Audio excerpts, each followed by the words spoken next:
When Adolf Hitler rose to power in 1933, Germany entered an age of radical transformation.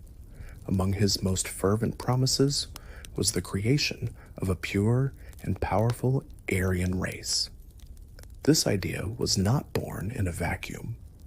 Across Europe and even in parts of America, the concept of eugenics, the belief that humanity could be improved by controlling reproduction, had gained ground. But under the Nazi regime, eugenics became something darker, a state-sanctioned obsession that turned doctors into executioners and science into an instrument of terror. The early years saw laws, not experiments. In July 1933, the law for the prevention of hereditarily diseased offspring was passed. It gave doctors the authority to forcibly sterilize those deemed unfit to reproduce. The list of targets grew quickly: the mentally ill, the physically disabled, epileptics, alcoholics, and anyone labeled as having hereditary weakness. Over the next decade, an estimated 400,000 people were sterilized under this program.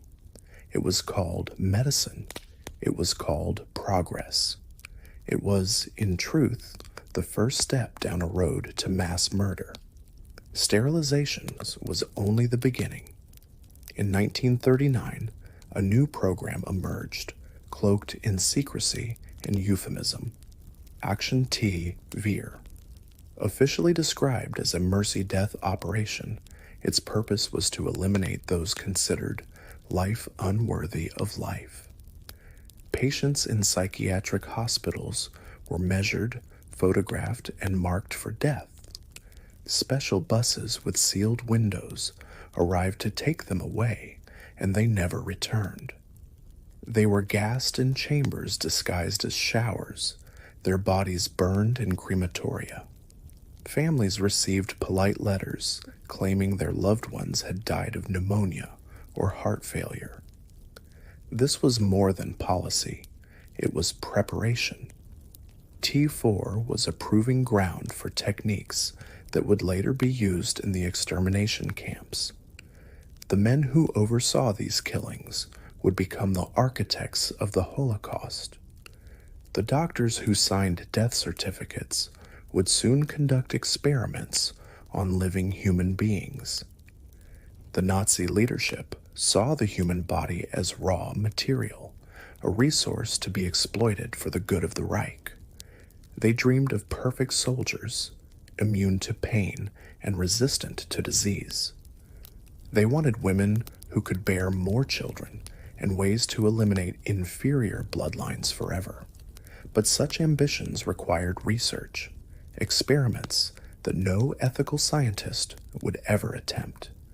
In the world the Nazis created, those restraints were gone. When war erupted in 1939, the stage was set.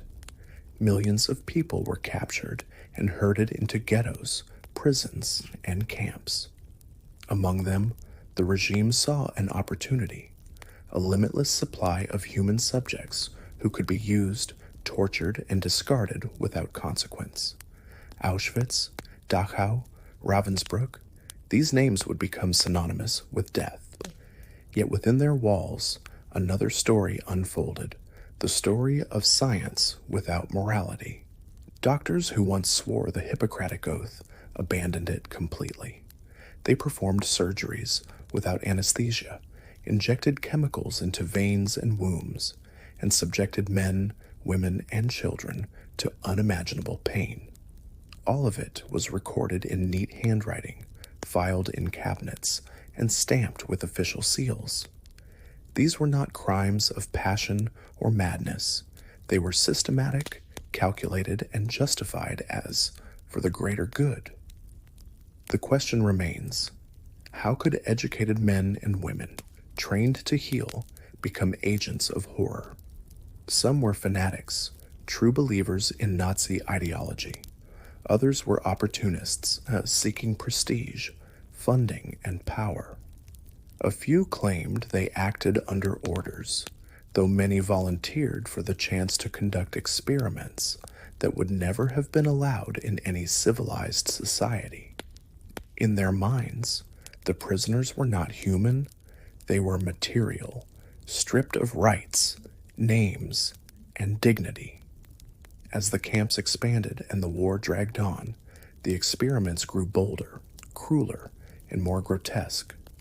Prisoners were frozen, suffocated, poisoned, infected, mutilated, all in the name of science. Entire families vanished into the abyss of medical research that was nothing more than organized murder. This was the birth of atrocity, the point where medicine turned its back on humanity. It began with laws and sterilization, moved to euthanasia, and ended in experiments that defy comprehension. The records survive. The testimonies of survivors bear witness. And the photographs, those grainy, haunting images of skeletal figures and lifeless eyes, tell a story that no one should ever forget. Because this is not just history. It is a warning of what happens when science serves ideology, when doctors abandon ethics, and when human life becomes a means to an end. Dachau was one of the first concentration camps built by the Nazis, a grim prototype for the machinery of death that would follow. Behind its gates, tens of thousands perished through execution, starvation, and disease. But within its barracks, another chapter of horror unfolded, a chapter in which the human body became a battlefield for cold. By 1942, German pilots were dying in the freezing waters of the North Sea. Rescue missions often failed because men succumbed to hypothermia before help could arrive. The Luftwaffe demanded solutions, and the SS delivered them through experiments on prisoners who had no voice, no rights, and no hope. A special barrack was converted into a laboratory. Inside stood large wooden tubs and iron tanks filled with icy water, some barely above 0 degrees Celsius. Prisoners were brought in, stripped naked, and shackled so they could not escape. Most were political detainees, Soviet soldiers, or Jewish men dragged from other blocks. They were told nothing. Then the water closed around them, and the silence began. Doctors and assistants watched as the human body waged its desperate, losing battle against the cold. Shivering came first, violent and uncontrollable. Teeth chattered like brittle glass, and muscles seized in pain. Then the skin turned pale, lips blue, and speech dissolved into incoherent whispers. The stopwatch ticked relentlessly. When consciousness faded, the doctors made careful notes: body temperature, heart rate, time to collapse. For them, this was data. For the prisoner, it was the slow drowning of life. Many lasted less than an hour before the pulse vanished. Some survived longer, enduring a torment that defies imagination. Those who slipped into coma were dragged from the tanks and subjected to rewarming trials. Rascher and his colleagues tested every method they could devise: immersion in boiling baths, rubbing the body with alcohol, even placing unconscious men between the naked bodies of women in grotesque attempts to transfer heat. Most victims never woke again. Those who did often suffered brain damage, organ failure, and infections that claimed them days later. In one report, Rascher described with clinical precision how a prisoner's heart stopped after being submerged for 80 minutes, noting the exact second when the final breath escaped. There was no empathy in these words, no trace of humanity, only numbers, as if life itself were a disposable variable in an equation. These experiments killed hundreds. The exact number will never be known. Their bodies were burned in the camp crematoria, their names erased from records, their families left with nothing but silence.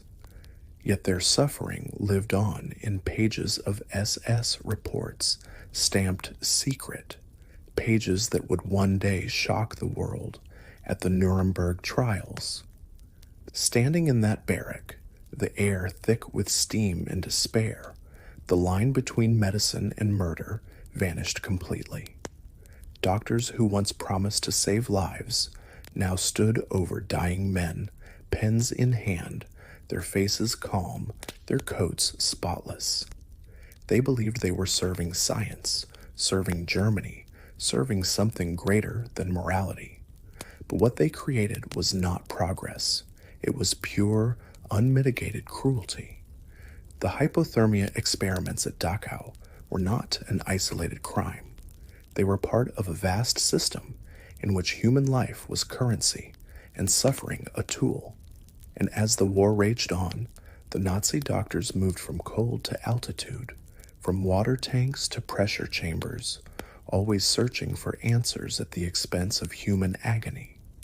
The same barracks at Dachau that echoed with the splash of freezing water would soon vibrate with the hiss of machinery. In 1942, as the Luftwaffe fought battles high above Europe, German pilots faced another silent killer, thin air. At extreme altitudes, oxygen vanished, pressure dropped, and the body began to collapse. Planes flew higher and higher, seeking safety above enemy fire, but the human body was not designed for such heights. The Nazis wanted to know, how much could a man endure before life slipped away? To answer this question, the SS installed a low-pressure chamber inside Dachau, a metal coffin of technology capable of simulating altitudes of up to 20,000 meters, higher than any mountain peak. It was here that men were sealed inside and stripped of everything except the breath in their lungs. The experiments were led by Dr. Sigmund Rascher, already infamous for the freezing trials. Rascher saw himself as a pioneer in aviation medicine, and these tests would be his proof of genius. His victims were prisoners chosen from Dachau's endless supply of condemned.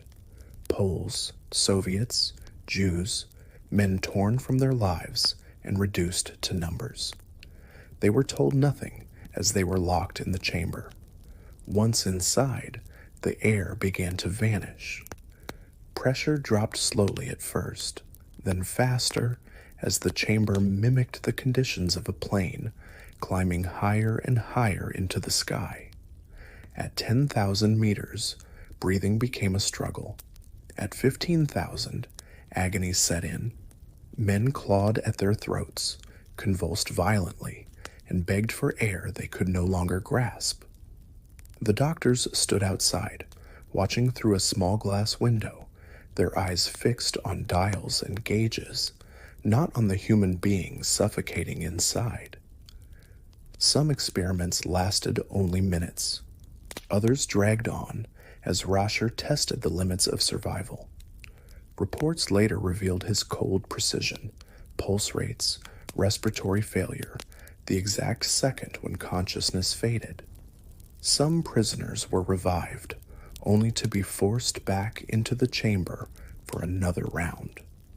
Others were left to die where they lay, their bodies discarded like broken instruments. The cruelty did not end with suffocation. Rascher often performed autopsies within minutes of death, slicing open chests to examine the damage to lungs and heart while the flesh was still warm.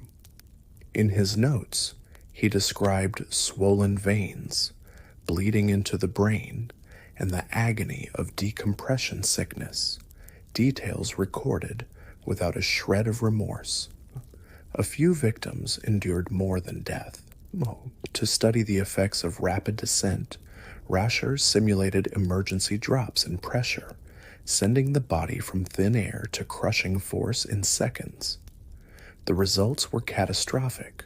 Lungs ruptured, eardrums exploded, blood vessels burst under the strain.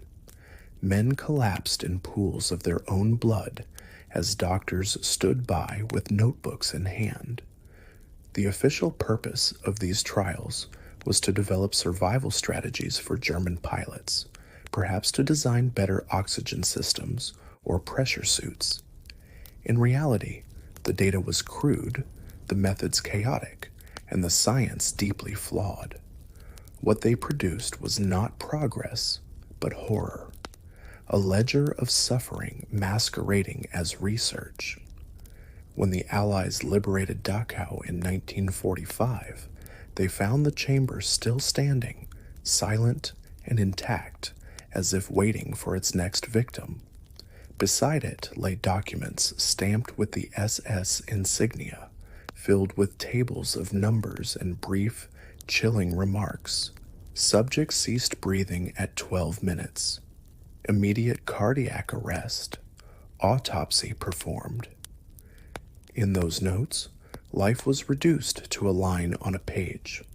Behind those lines were men who once had names, families, and dreams, men who died gasping in a steel box so others could learn how high a plane could fly. The high-altitude experiments at Dachau stand as one of the clearest examples of science divorced from morality, a world where the quest for knowledge became indistinguishable from murder. And as the war dragged on, the cruelty deepened. Soon, the focus shifted from survival to annihilation, not just testing the body's limits, but destroying its ability to reproduce, erasing entire bloodlines in the name of ideology. The Nazi obsession with purity did not end on the battlefield or in the freezing waters of Dachau. It stretched into the most intimate realm of human life, the ability to create life itself. To build their master race, the Nazis sought to multiply those they considered pure and erase those they deemed inferior. This vision required control over reproduction, absolute, merciless control. The first step came early, long before the camps filled with millions. In 1933, the law for the prevention of hereditarily diseased offspring legalized compulsory sterilization. Courts staffed with doctors decided who was fit to reproduce. People labeled as mentally ill, epileptic, or physically disabled were summoned to hospitals and sterilized without consent. They left broken, their future stolen. By 1939, more than 400,000 Germans had undergone this fate. It was described as medicine. It was, in truth, a prelude to genocide. When war began and the Nazis seized vast territories, the program expanded. Now it targeted entire populations, Poles, Jews, Roma, anyone considered a threat to the Aryan bloodline. But the camps offered something new, the chance to perfect methods of sterilization that could be applied quickly and on a massive scale. For this, the SS turned to their doctors. One of the most notorious was Dr. Karl Kloberg, a respected gynecologist who promised the regime a miracle, a simple, efficient way to sterilize women without surgery. At Auschwitz, he found his laboratory and his victims. Women were summoned under false pretenses, told they would receive medical treatment. Instead, they were strapped to tables and injected with caustic chemicals directly into the uterus. The substances destroyed tissue, causing unbearable pain and permanent infertility.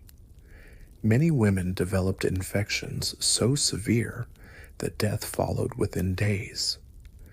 Klauberg considered this success.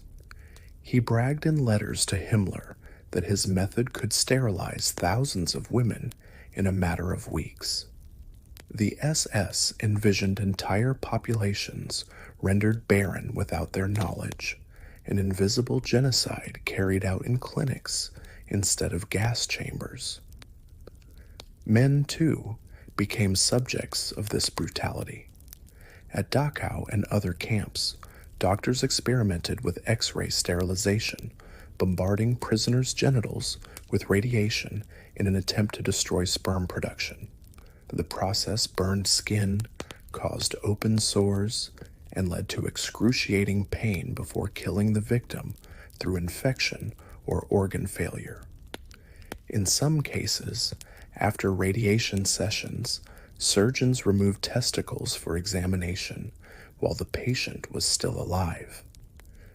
The Nazis' fixation on reproduction had another face, one even more grotesque: experiments aimed at creating more Aryan children. At Auschwitz, Josef Mengele pursued his obsession with twins. He believed they held the secret to rapid population growth. Children were measured, weighed, and injected with unknown substances. Some were killed so their organs could be compared in autopsy. In some cases, Mengele attempted to surgically alter twins, sewing them together in nightmarish attempts to mimic conjoined twins. Most died in agony on the operating table. Imagine the silence of those rooms, the metallic clink of instruments, the harsh glare of lamps, the muffled sobs of women who understood too late what was being done to them. These were not acts of war, they were acts of calculated dehumanization, carried out in cold blood by men who believed they were serving science and destiny. When the Allies liberated the camps, they found medical files alongside human remains, detailed notes describing every injection, every mutilation, every death. These reports were filled with numbers, measurements, and observations. But nowhere did they mention the screams, the terror, the lives erased. Sterilization experiments did not save lives. They did not advance medicine. They served one purpose only: to fulfill an ideology that placed racial purity above humanity. In doing so, they turned doctors into destroyers, hospitals into killing grounds, and the promise of life into a sentence of silence. When the guns fell silent in 1945, the world believed it had seen the full measure of Nazi barbarity: the death camps, the gas chambers, the skeletal survivors stumbling from the gates of hell. But then came the documents, the photographs, the testimonies, evidence of crimes that seemed to mock the very idea of medicine. The revelations from the concentration camps stunned even the battle-hardened soldiers who had liberated them. Doctors, the guardians of life, had presided over systematic torture and murder in the name of science. The scale of the crimes demanded more than condemnation. It demanded justice. In November 1945, the Nuremberg trials began. Among the many proceedings was the doctors' trial, where 23 physicians and medical administrators stood accused of war crimes and crimes against humanity. They faced evidence so overwhelming that the courtroom often fell into stunned silence as witnesses described experiments carried out in freezing tanks, pressure chambers, and operating rooms without anesthesia. The names became infamous: Karl Brandt, Hitler's personal physician and head of the euthanasia program; Sigmund Rascher, already executed by the SS before the war ended; Karl Klauberg, who maimed countless women in sterilization experiments; and others who had abandoned their oaths for power, prestige, or ideology. Prosecutors presented photographs of emaciated bodies strapped into freezing tubs, charts documenting the precise moment of death during high-altitude trials, and letters in which doctors casually discussed how to sterilize entire populations. Survivors took the stand and recounted horrors no language could fully capture: injections that burned like fire, operations without anesthetic, children killed for twin studies. The defense was chilling in its familiarity. We were following orders. We acted for the good of science. Some argued that their experiments had potential benefits for humanity, a claim that sparked fierce moral debates that echo to this day. Can data obtained through inhuman cruelty ever be ethically used? Should knowledge born from suffering remain forever tainted? On August 20th, 1947, the tribunal delivered its verdict. 7 defendants were sentenced to death, 9 received long prison terms, and others were acquitted. But the trial did more than punish. It set a precedent. From its judgment emerged the Nuremberg Code, a landmark in medical ethics. It declared that voluntary consent of the human subject is essential, that experiments must serve the good of society, and that they must avoid unnecessary suffering. These principles would shape the future of clinical research worldwide. Yet justice was incomplete. Many perpetrators escaped accountability, protected by the chaos of post-war Europe, or by governments eager to exploit their knowledge during the Cold War. Some resumed medical careers as if nothing had happened. The shadows of impunity stretched long, a reminder that evil often survives in silence.